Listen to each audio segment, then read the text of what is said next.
Konon, filsafat itu amat sulit. Sedikit sekali orang yang mampu mempelajarinya. Bahkan, kata orang, jangan terlalu serius belajar filsafat. Bila otak tidak kuat, jangan-jangan kita menjadi gila karenanya. Buat apa mengambil risiko ini, padahal konon filsafat itu sesuatu yang abstrak, jauh dari kehidupan kita sehari-hari. Memang ada banyak mitos mengenai filsafat seperti itu. Malahan mitos-mitos itu beredar tidak hanya di kalangan awam. Sebagian agamawan berpandangan, memegang erat-erat kitab suci sebagai pegangan hidup sudah lebih dari cukup, sehingga filsafat yang tidak menjanjikan kebenaran mutlak tidak diperlukan. Sebagian ilmuwan mengira, mereka berkewajiban untuk melepaskan diri secara total dari filsafat untuk mempertahankan keilmiahan mereka. Sebagian seniman merasa, filsafat tidak akan membantu kita dalam menikmati keindahan. Sebagian usahawan bilang, filsafat hanya membuang waktu karena tidak akan menghasilkan laba. Dalam buku ini, Stephen Pamkuis berusaha mempertanyakan mitos-mitos yang seperti itu. Secara tersirat ia mengatakan, semua orang yang berakal sehat bisa mempelajari filsafat dan bahkan mampu berfilsafat. Dalam beragama ada filsafatnya, dalam bersantap fried chicken pun ada filsafatnya. Begitu pula dalam berilmu, berpolitik, berbahasa, berbisnis, dan lain-lain. Secara demikian, apakah Pamkuis menyarankan agar kita membabat habis segala mitos? Sama sekali tidak. Ia justru menyatakan, ada beberapa mitos yang tidak bisa dilenyapkan. Bahkan, filsafat pun membutuhkan mitos tertentu.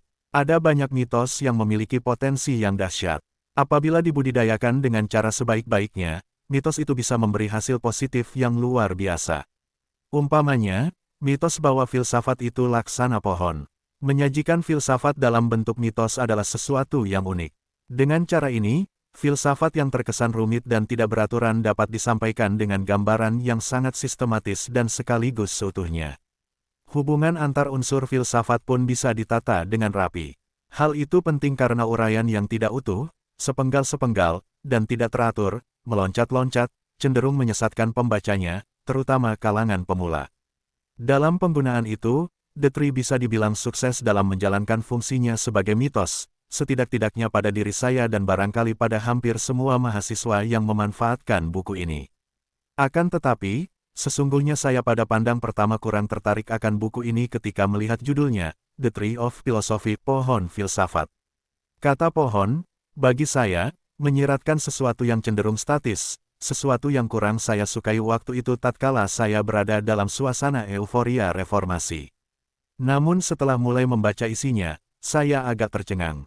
Ternyata filsafat yang digambarkan di sini merupakan suatu disiplin yang statis dan sekaligus dinamis. Saya berasumsi, sebagian besar dari pembaca edisi Indonesia ini pun memiliki mitos tertentu tentang pohon. Bila saya menerjemahkan judul The Tree of Philosophy secara harfiah, yakni pohon filsafat, saya khawatir bahwa Anda pada pandang pertama akan berprasangka negatif dan karenanya enggan membuka-buka buku ini lebih lanjut. Oleh sebab itu, saya mengubah judul itu, sepersetujuan penulis asli, menjadi Filsafat Mawas The Perspectival Philosophy. Secara garis besar, kelihatannya ada 5 jenis pendekatan utama yang dipakai dalam pembelajaran pengantar filsafat, filsafat umum atau filsafat barat. Yang kesatu adalah pendekatan historis dengan berbagai variasinya. Metode ini sering dipandang baik bagi pemula. Dalam pendekatan ini, pemikiran para filsuf terpenting dan latar belakang mereka dipelajari secara kronologis. Contoh pemanfaat pendekatan historis yang baik ialah Jostein Gaarder, Dunia Sophie. Yang kedua adalah pendekatan metodologis.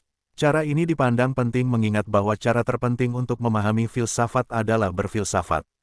Dalam pendekatan ini, berbagai metode berfilsafat ditimbang-timbang, kemudian metode yang dipandang terbaik diuraikan lebih lanjut untuk dapat dipergunakan sebagai pedoman berfilsafat.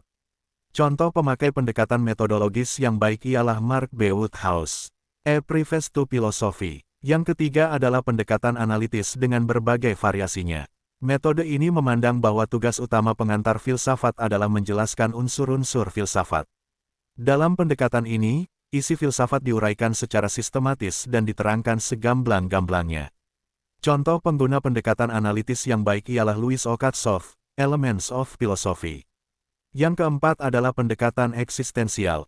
Metode ini memandang bahwa tugas utama pengantar filsafat adalah memperkenalkan jalan hidup filosofis tanpa terbelenggu oleh sistematikanya. Dalam pendekatan ini, tema-tema pokok filsafat didalami dengan harapan bahwa pembacanya akan dengan sendirinya memperoleh gambaran tentang filsafat yang seutuhnya. Contoh penerap pendekatan eksistensial yang baik ialah A.C. Ewing, The Fundamental Questions of Philosophy. Masing-masing dari pendekatan-pendekatan tersebut memiliki keunggulan dan kelemahan sendiri-sendiri. Untuk memaksimalkan keunggulan-keunggulannya dan meminimalkan kelemahan-kelemahannya, agaknya yang terbaik adalah yang kelima, pendekatan terpadu. Metode ini mensintesis berbagai pendekatan sekaligus dalam satu buku saja. Contoh pelaku pendekatan terpadu yang baik ialah Stephen Palmquist, The Tree of Philosophy. Palmquist sendiri bermitos bahwa filsafat terbaik adalah filsafat kritis Immanuel Kant. Interpretasinya terhadap filsafat kritis inilah yang membuahkan filsafat mawas.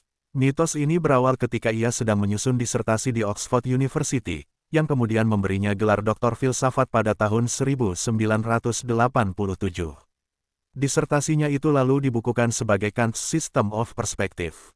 Pada mulanya, ketika saya mulai membaca The Tree, saya heran mengapa Palmquist, seorang filosofis kelahiran Amerika Serikat yang kini menjabat Profesor Madya di Department of Religion and Philosophy, Hong Kong Baptist University, masih bersandar pada Kant untuk penulisan sebuah buku pengantar filsafat.